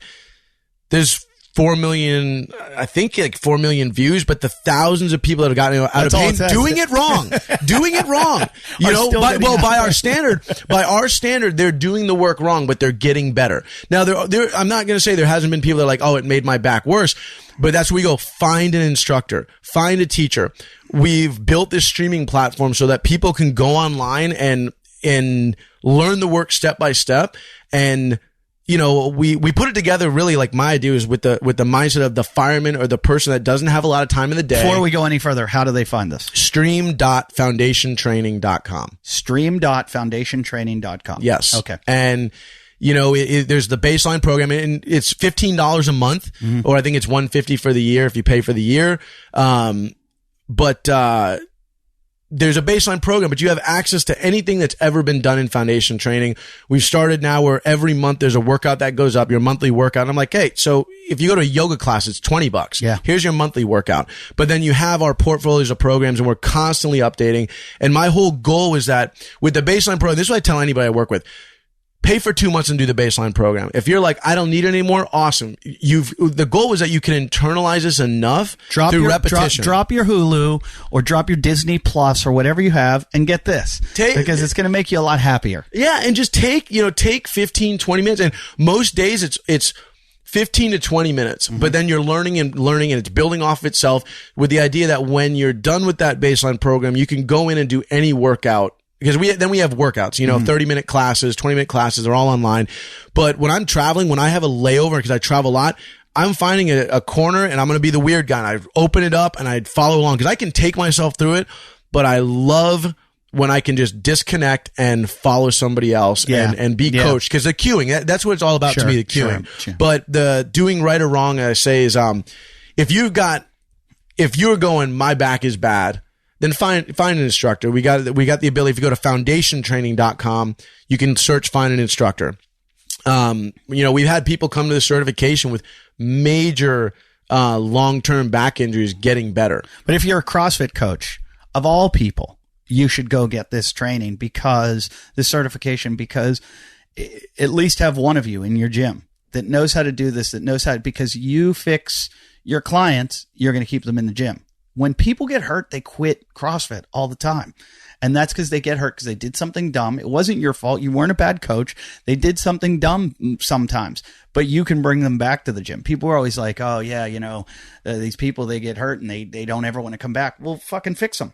Well, the jiu-jitsu coach, he's kept people on the mat. Yeah. He makes everybody at his gym start with foundation training, and he's given it to guys that had back stuff prior, and then it's allowed them to keep doing jiu-jitsu. But yeah, with the coaches, there's a fair amount of CrossFit gyms out there using the work now. And I'm with you on that 100%, is that you have this tool that you can get them back in the gym, but also I found it to be a performance enhancer. And we've worked with, quite a few athletes. Eric worked with the U.S. men's water polo team going into the Beijing Olympics, and they got a silver medal, and they were in crazy shape in the water, and they looked at a lot that was from the foundation training they were doing. How can it help you performance wise? What I look at it with it is, one, you're going to, in 10 minutes, if you do a 10-minute routine, this is what we're doing at LA Fire. And I'll explain that too. But from a performance standpoint, for me, it's you're pulling your body into its proper alignment. So one, do your best to get out of your imbalances, out of, your dominant patterns. But let's pull all the muscles in, tension them so uniformly they're dispersing force amongst them. More muscles dispersing force means more support around joints. It means you're stronger. In my mind, that means I'm less resilient to an injury. If I have my medial chains, the inside of my legs are not firing, my adductors are not firing, which we've worked with a lot of them, and their legs, the lateral chain will dominate in some exercise and literally pull their knees apart while they're trying to hug them. That tells me then, and this is going to go to Thomas Myers of anatomy trains, that if this outer chain's dominating and the medial chain's not involved, then that's going to be a subtle pinching on one side of the knee that I'm not paying attention to. I may not even feel it, but over time, that's a grinding away. It's a rubbing away. So for me, I look at it and go, is that going to give you trouble with your lateral collateral ligament? I look at having an MCL that's been torn and a PCL that's gone and a knee that's extremely unstable. Docs have looked at it and go, are you sure you even have an ACL? I never have issues as long as I do my recruitment work, my stabilization work. I get all the tiny muscles around it working. And some days I'm getting ready to hike and I'm like, oh, the knee doesn't feel that great. And I'll stand there and do a couple of foundation exercises. People don't even know I'm doing it. I'm applying the lower body portions, the isometric portion of those, but I'm getting back into my posterior chain. I'm getting the inside thigh fired up so that my adductor is supporting that MCL, that the hamstrings are supporting the ACL as best I can. And then the PCL, well, hopefully it's, doing its job. Everyone's like, you don't need surgery. But from that performance, I also go into is that when you start doing these isometrics before any kind of performance and you're firing up muscles, you're getting them turned on. And so for me, again, and Eric talks about in his book, is that now your warm up isn't just about getting the heart rate up. You're pulling, as I say, you're using your muscles to pull your body into its natural alignment. You're getting them fired up and turned on. You're also raising your heart rate. You're taking expansive decompression breaths. So your lungs are actually getting big inhalations. And then we're using the transverse abdominis, the deep, I'm going to go fireman term here, the built-in weight belt of your spine, deep layer abdominal, to start actually tensioning and working. And so I've got all that fired up. When I would be on duty and I'd wake up for a call in the middle of the night, tones go off, I'd sit up in the bed, slide to the edge real quick, and I would do like 5 decompression breaths while I waited to hear what the call was, because I wanted to lengthen my spine a little bit, try to eccentrically lengthen all the muscles along my spine, and then use that to get the transverse abdominal going. So I've done something to get things moving, because as we sleep, I'm trying to think how McGill said it, your spine actually, fluid builds in your spine, McGill talked about in one of his books, just about the spine and when you first wake up. So for me, I would always wake up, and once I had this tool in my toolkit, I'd slide to the edge of the bed and I'd use it. What we're doing with LA County Fire with those guys is we've put together a program with Los Angeles County Fire Department. Their guy in charge of training came to a foundation cert after he hurt his back doing CrossFit. And he was a fireman at the time. He wasn't involved with their fitness program. He's since started coming to certification all the time. He got out of back pain, no longer has it. He had herniations. They wanted to do surgery. And he started using the program. He started coming around all the time. He now teaches with us. He got into a position with LA County Fire Department, working with all the recruits. And so he started making it where he does their PT, that every PT session would either start or end with 10 minutes of foundation training. That picked up momentum when they started seeing a decrease in injuries in recruit classes. Recruit training is where injuries are usually pretty high because it's the beat down, break them, day in and day out. They saw a reduction of injuries. He's gone further and he started pushing like, hey, the whole department needs this. And that evolved to, well, let's do a test. And I think it wound up being 14 department members went through an FMS screening. They went through, Doc Goodman put together a screening, just some basic things for them to go through as well. I don't remember what exactly he gave them, but we were more looking at the FMS screening. I think everyone scored a 15 pretty much. And my understanding was that they hit a 14, that meant you are going to have an injury at some point in your career. So they had a outside group come in and test them. We were there as well from Represent Foundation. And then we took them through a very quick intro to the work. And then they were sent home for 8 weeks, 5 days a week, they're going to do 10 minutes of foundation training. All of their FMS screening improved. I think they were all at like an 18 after this, 19. I don't remember completely, but we've got it. And, I want to say biggest areas of improvement was hip range of motion and shoulder range of motion. They felt more stable in their low back. And so he brought that to the higher ups, and they kind of went, okay, well, they got a request. They're going to do a couple drills with battalions. So now we've gone over there. I think we've done 3 of these now for 3 days. We're taking battalions through it. And we had 2 groups in the last one, the same exact program, same exact thing, 10 minutes a day, 5 days a week, 8 weeks. And they want to do even further stuff. So they brought in, the FMS screening again, but then they also did, the McGill. It's a McGill, some kind of thing that basically says you're going to have a back injury or not, based on a balance between your time holding a extension, flexion, and side planks or something. The docs on the team did this with the fire department. They tested these guys. 6 of them did nothing after this. They were tested as well. The 6 that they all tested, I don't know, they tracked their times. The 6 that did nothing, their McGill test actually went down. And according to the guy at LA Fire, he said, and I'm waiting to get the exact stuff where they pull this from, is that based on the McGill test, this is going to let us know, again, if they're going to have a back injury or not. And based on the people that did 10 minutes a day for 8 weeks, all of their times went up by like over a minute in each position. But what he said is the craziest thing, that what was most important is the balance between side planks, flexion, and extension was within seconds of each other. He said that was the number one thing. So he's going, now, this is huge. Now the fire department, LA County Fire, wants to do an in-house certification. We've gone out to multiple battalions. I think we've done 300 or 400 firefighters now on taking them through a 30-minute intro to the work. They get a crash course. They get the program. Most of them, like firemen, I was this guy too, like, what are we doing today? Because they have to be there. They're not stoked about this. They want to fucking do their thing at the firehouse. They got their own thing. What are we doing? And it's the normal buy-in. We explain everything. We take them through it. Then we do the work.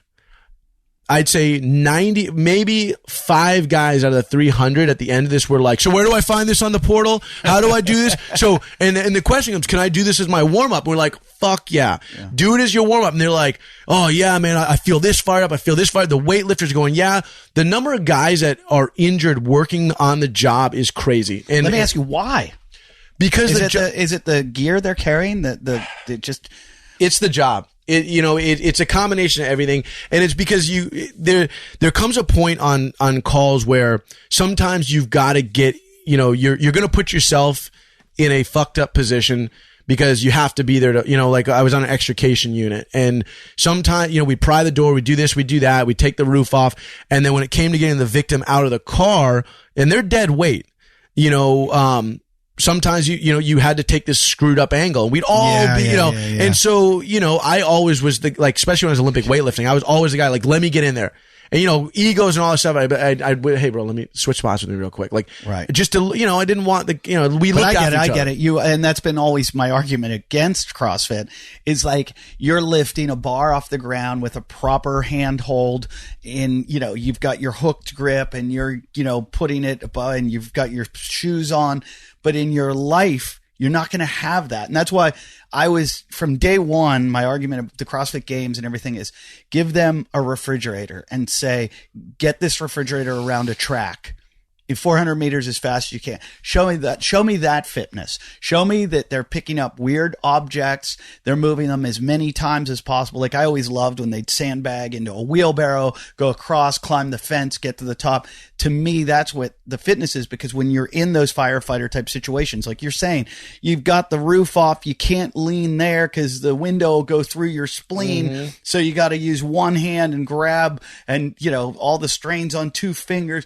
And that's where the real world fitness is going to come in. And that's where the injuries are occurring too. And so to that is this is kind of how the work has evolved with the fire service, is that we've gone into this route of, they're doing their 10 minutes of foundation training, and their whole thing is, we're going to prime, align, prep movement patterns. Then we've transitioned with them, and a program I put together that's on foundation streaming. It's part of the membership.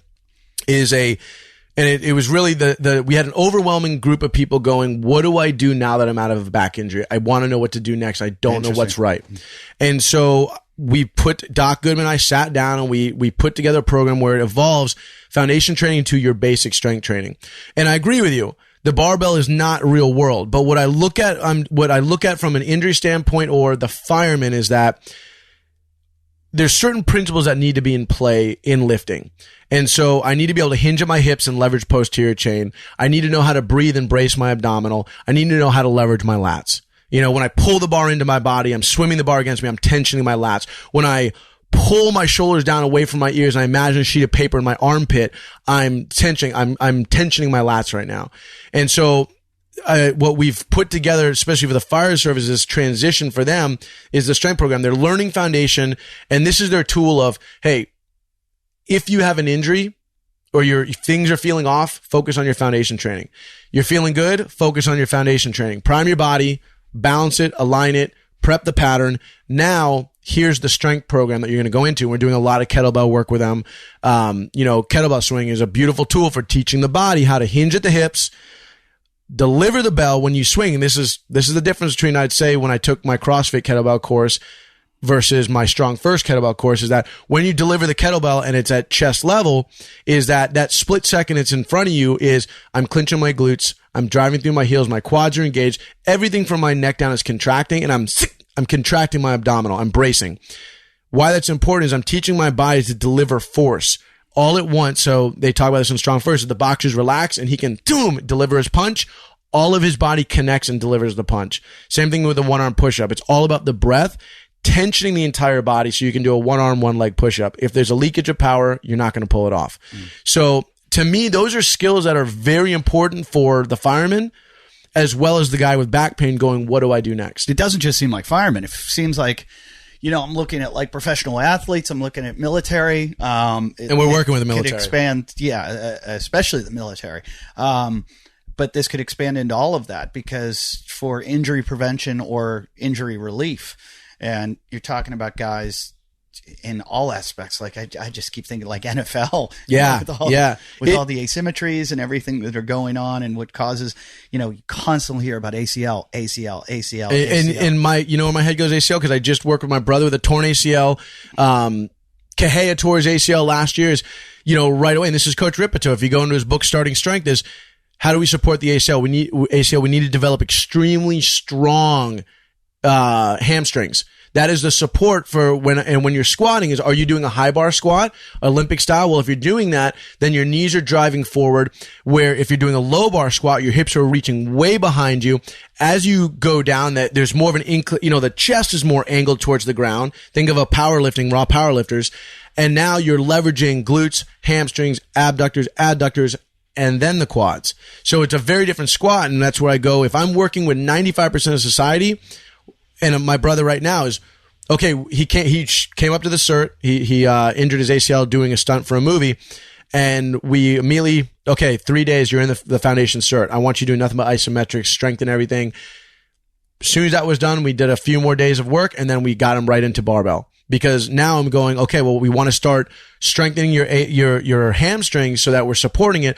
But as you slowly increase the load, that promotes bones to become more dense. Our loved ones with osteoporosis load their frame done correctly, it makes ligaments and tendons become more dense. Skin, fascia, collagen, all these things start to thicken because the body's going, I'm stressed, I need to adapt so I can bear more load. That's why when you look at true powerlifters, to put on their shoes is like, is challenging because they're so dense from bearing load. But for the injury, I'm going, that's where my mind goes. But again, like, I'm not a doctor. What do I know? What do I know? But, with the police, fire, military, and the back injuries, we've got a guy who, was, and I don't want to go too elaborate, but he's very high up in special operations with the Marines. And my understanding, did multiple tours in Afghanistan, has the injuries that you only get from combat. Mm-hmm. And he was in Costa Rica and trained with one of our instructors and told him that he goes, I see someone for my back, I see someone for my knees, I see someone for my shoulder, I see someone for my head, for PTSD. Sure. He goes, when I do this foundation, I feel like I've seen every single one of them. Mm. And that's the kind of stuff that I hear and I go, there's a ton of great systems out there, but I would not have left my fire career for any other one. Yeah. I was reading their YouTube comments. It was amazing how many people were like, oh my God, this changed everything. Oh my God, this thank you. This was great. This is incredible. I did this. And I don't know if you guys are just sitting on there all night long writing comments to yourself, but it seems like you got a lot of people that really like it. It's a growing community. And we've got a lot of talented instructors out there. We've got, what it seems that there's people out there that it saved their career, or it changed their life, and it gave them back the quality of life they thought they couldn't have anymore. Mm-hmm. And there's a lot of people out there that made it their mission. That guy that I'm talking about, his name's Colonel Ernie Adams. He did a testimony on YouTube. He was hiking the entire Appalachian Trail for raising awareness of these things. And he had moments where, and he talks about this in his YouTube video, where he woke up and was having crazy pain. He Skyped in with, his name's John Mangona. I'm sorry, bro, I'm butchering it. Mangona, I think is how I say it, but he teaches kettlebells. He teaches TRX classes and foundation class in Costa Rica, Nosara. And he's just got people now around the world that still Skype him because he's changed their life by using the work. And this guy has since gone back to the MARSOC community, and we were supposed to go and do a exposure for MARSOC. He's like, I want the guys to get this so that as he termed it, they can self-fix while they're overseas, when they're in places where they don't have direct access. And he goes, and it's, his thing was, it's so simple that you can self-apply as needed. Well, they all got deployed. And that whole thing, we actually canceled a course. It was supposed to be this coming weekend. We canceled it because Eric and I were going to go work with them. And it'll come together when it's supposed to. Right, right.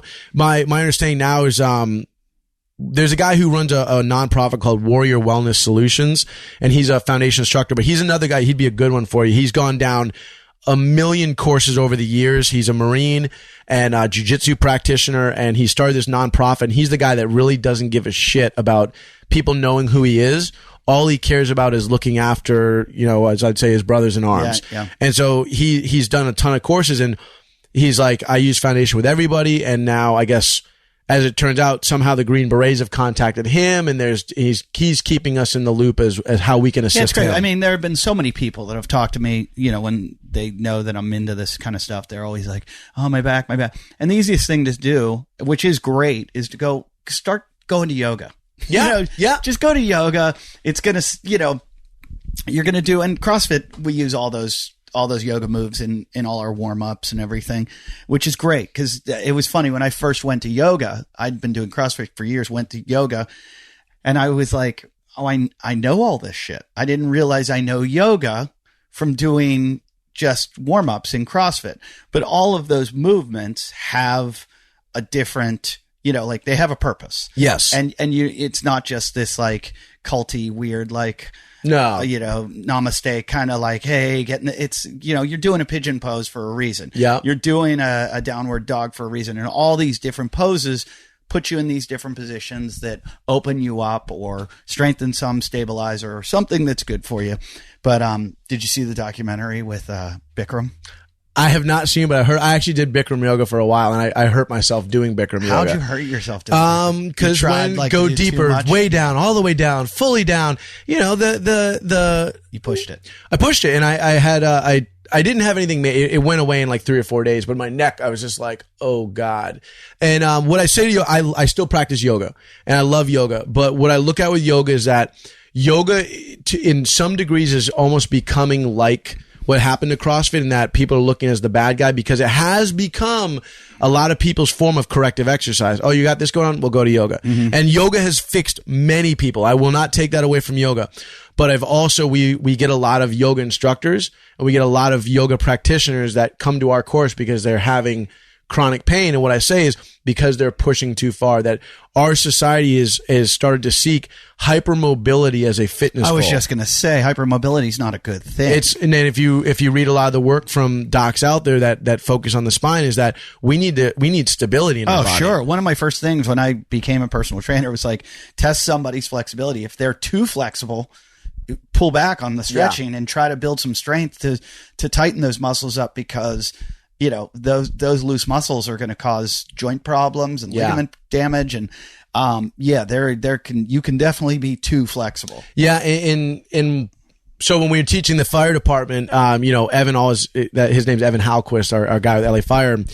The way he would always start with the fire department, because the guys are like, right away, we're learning yoga. And he always gave them the breakdown of foundation training is a corrective exercise practice developed by a doctor to get himself out of pain, address the leading causes. Yoga is a ancient practice developed 2,000 years ago to prepare the body for meditation. And I was kind of like, wait a minute. And so I started researching, and I got this guy's book, and all my yoga instructor friends, every time I've ever shared a photo of it, they're like, oh my God, it's an amazing book. Couldn't tell you the name of it. But yeah, I found in there where he says the purpose of yoga is to prepare your body for meditation. Or for Bikram to get some. Bikram to get, yeah. Well, that was a big thing in our company that we, we really addressed was, how do we not turn into Bikram? Well, how do a level of professionalism that has to go on, because we're asking people to get into precarious positions. Yeah. And, Dr. Goodman's big thing is he's like, I don't ever want us to put ourselves in a position, or I don't want anybody out there, doing that to the name of foundation training. Sure, is the quality of it. I mean, but we saw that in CrossFit. How many members started sleeping with the trainer? There's a power position. Yeah. Power does it in anywhere, and it's any position. It's not just men, like people that Me Too. Yeah. Women will do it too. You put women in power, they will abuse their situation. It's power. When people get in a powerful position, they just go, oh, you mean I can do this, or I can do this. But I always wonder that about anything from physical therapists to CrossFit coaches to whatever it is, when you have to work with another human in the body and you have to touch it in certain places and do certain things.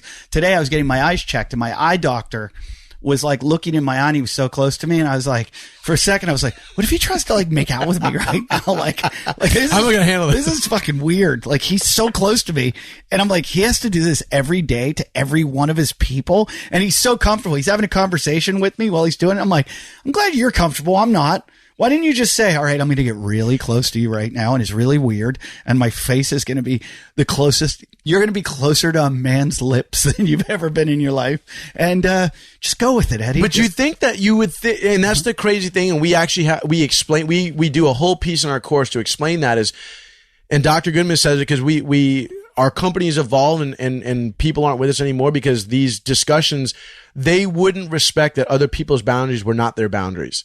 And unfortunately, it was one of those things where we're like, okay, we need to address this collectively, and we do a whole thing where we tell people as you go out there and you work with people, let them know what you're going to do. Hey, I'm going to do this. Hey, we generally have a why for everything in our positional setup, and I found a lot of people like to be educated as, hey, when I'm putting you in this head position, because I'm leveraging your SCM muscle, sternocleidomastoid. When I'm doing this, we're leveraging this. Yeah. And so when I internally rotate your foot ever so slightly, because we want internal rotation at the hips to open up space for the glutes and better tension of the adductors.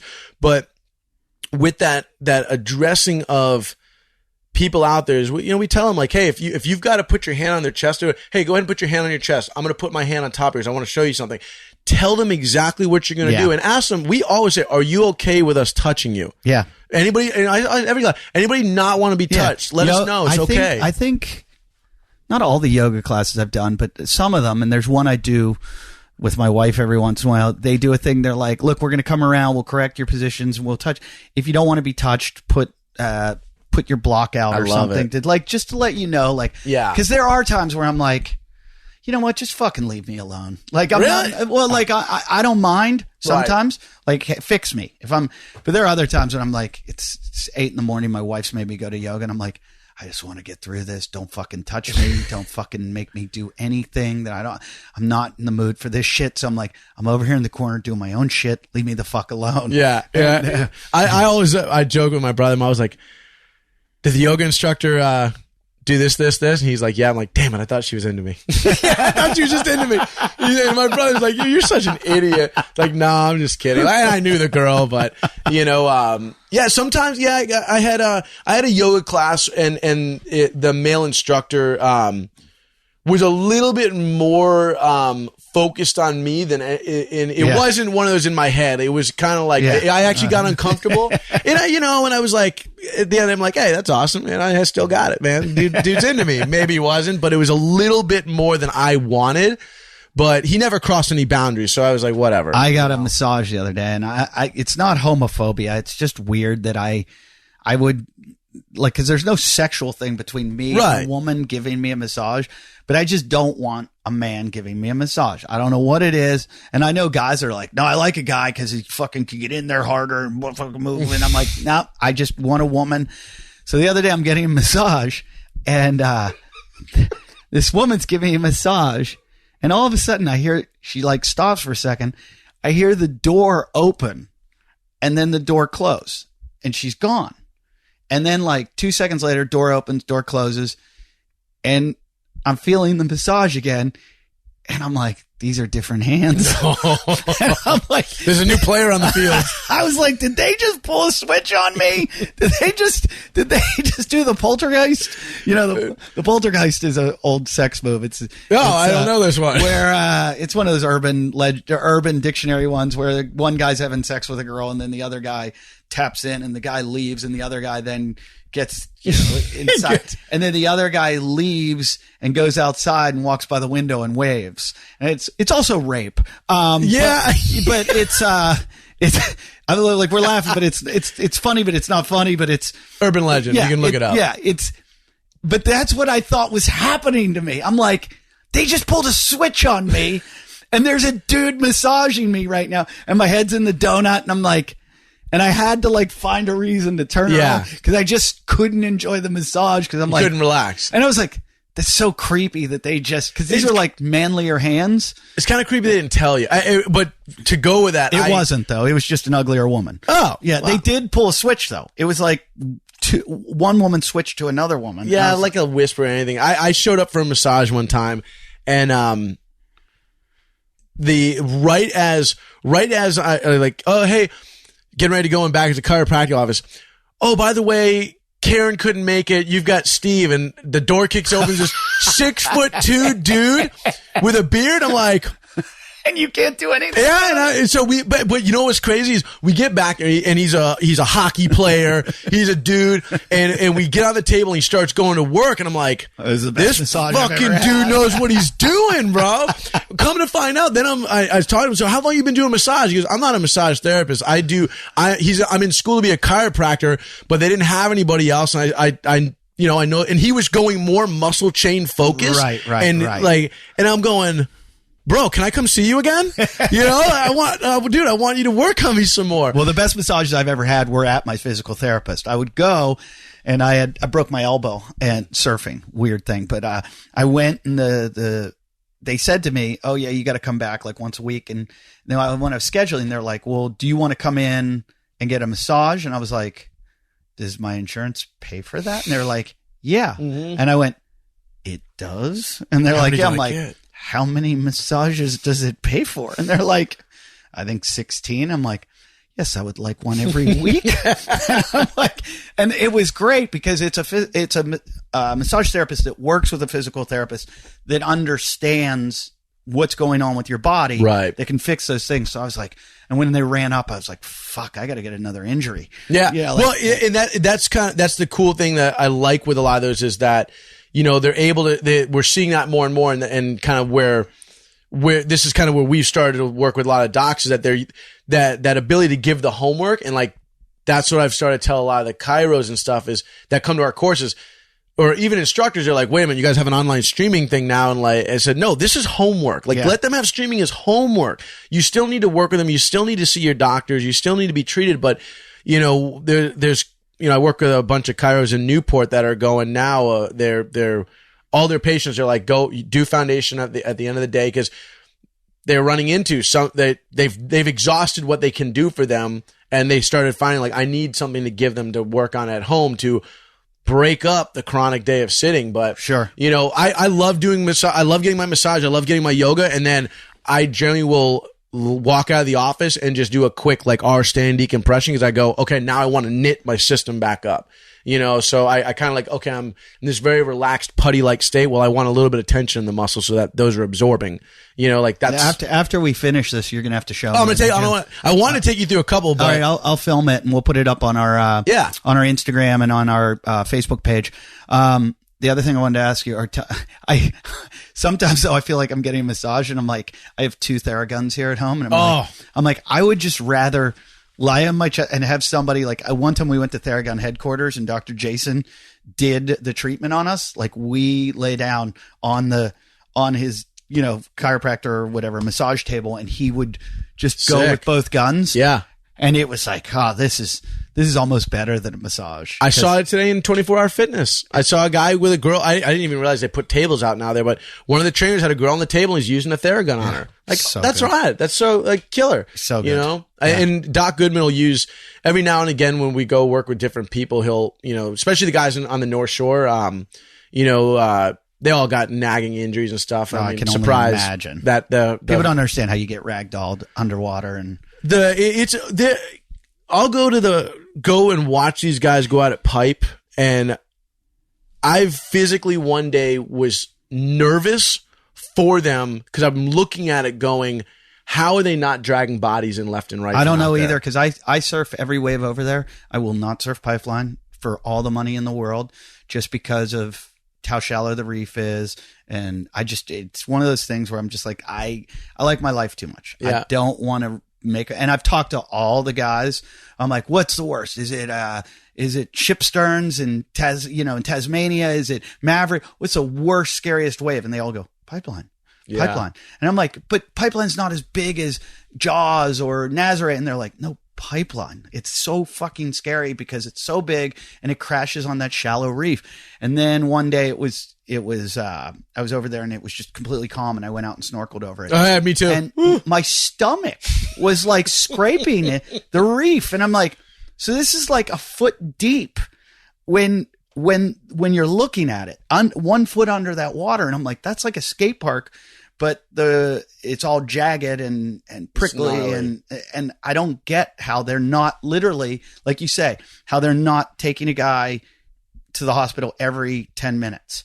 And we just talked about it. I'm doing this dumb thing with a pro surfer where he's doing stand-up comedy and I'm surfing a big wave. And, oh, really? Yeah. What do you know? Which wave are you going to do? I don't want to talk about it. It's Jaws. I'm so over talking about it because I'm not ready for it. And I just did this big race and now I went surfing yesterday to see like where I stand. And I'm like, I'm not ready yet. Are you doing any of the courses, any of the prep work? I did a lot of breathing work and I was going to do this one thing. Mark Visser, I was going to do his thing, but he wanted to charge me like $7,000 or $4,000 or something for his class. And I was like, I'm not paying for that. Are you going out to the North Shore anytime this winter?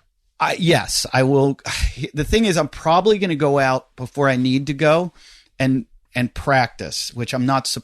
I'm supposed to be, but not. Like the whole thing is like Surfer Magazine's doing it. They're doing a whole 7-part series on it. They've been filming it so far. So I've gone out and practiced towing in San Diego. Yeah. And, the biggest wave I've probably surfed is 15 foot, but Jaws is going to be a lot uglier. Well, what I was going to say was if you go early and follow the rules, not follow, you should connect with Kahea and go spend a week and do the workouts with him because he trains Billy Kemper, big wave world champion, Makua, all those guys go, Jamie Mitchell, they all train in there with Kahea and you'll do foundation training every day. You're going to be swinging kettlebells. He's training the top guys in big wave surfing. So yeah, it's so scary because I was watching this thing where they were saying sometimes they get ragdolled so hard. There was a guy, they pulled him out of the water and everything in his arm had detached except for the skin. Oh. Like every part of his shoulder had detached and muscle, tissue, tendon, ligament, bone, all like it was severed, but the skin was still holding it on. And I was like, holy shit. And then that's gnarly. A buddy of mine was just telling me yesterday that this avalanche that he used to live out in Aspen, and there was this one avalanche that when they found the bodies, they were like 80 feet under. I mean, they were so deep and they all died. There were like 6 people that died in this avalanche. When they found their bodies, they were like tied in pretzels, which is the way they just... And I had a helicopter crash like that. It was gnarly. So when people see, like, they don't realize, like, these surfers... Kahea got clipped by a lip at pipe last winter, coming out of the barrel, and it just clipped him. ACL, MCL, like all these tears. I had a lip hit me one time. I got up on a wave. this was just in Venice on a big day. And Venice is like a shitty little wave, but it was, you know, it's probably pretty big. When it gets big. When I say big, I mean probably like an 8-foot face or something. But the lip came over and hit, like I was already popping up, and the lip hit the back of my calf. And I thought, because it was like stormy out, I thought maybe there was like a piece of wood in the water that hit me, because it felt like a baseball bat. Yeah. Just like somebody whacked me in the back of the leg. Because for a second I thought, shit, I just broke my like my tibia just broke. And you know, I wiped out and I was like laying in the water. I'm like, oh fuck, I'm gonna have to swim in with a broken leg. This is gonna suck because it's big out here. And then I was talking to someone. They're like, no, that was the lip that hit you. And that's how bad that can hurt. Yeah. When it and so I can't imagine when I see those guys almost get clipped by a lip that like. And then you see 12-year-olds out there. You know, the 12, that's what trips me out is these kids that I see in Kay's garage. There's a girl, Erin Brooks, that trains with Kay all the time.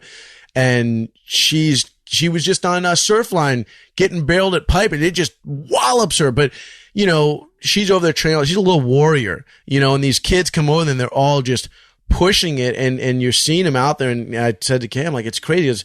Groms are stepping it up. Like, yeah, they really are. It's pretty crazy. Yeah. You know, it's awesome. All right. Well, hey, thanks for doing the show.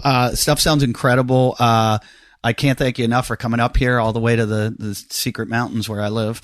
And they can find it again at stream.foundationtraining.com. Stream.foundationtraining.com. Yep. And your Instagram or anything? Can we find you? So we have the @foundationtraining.com, and that's pretty much myself, Doc Goodman, somebody else. And then I have mine, Coach J Salas. I finally had to grow up from Jessie the Nomad. And people, some surfers I saw at the Huntington Beach comp, and they're like, I thought your last name was The Nomad. I'm, what?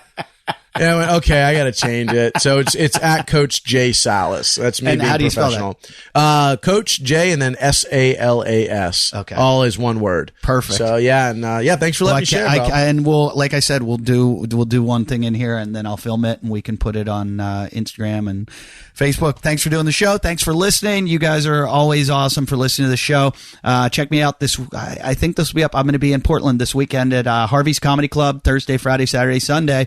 And then next week I'm in Alaska. I'm at, I don't know the gig in Wasilla, but it's on my website at ef.com. And then the gig in Anchorage, I'm at, Chilkoot Charlie's, which is always interesting. There's a room there at Chilkoot Charlie's. It's one of the biggest bars in the world. Every different room is like a different bar. It's like they put 60 bars together. It's gigantic. It used to be the only place in Anchorage, so the whole city would go there.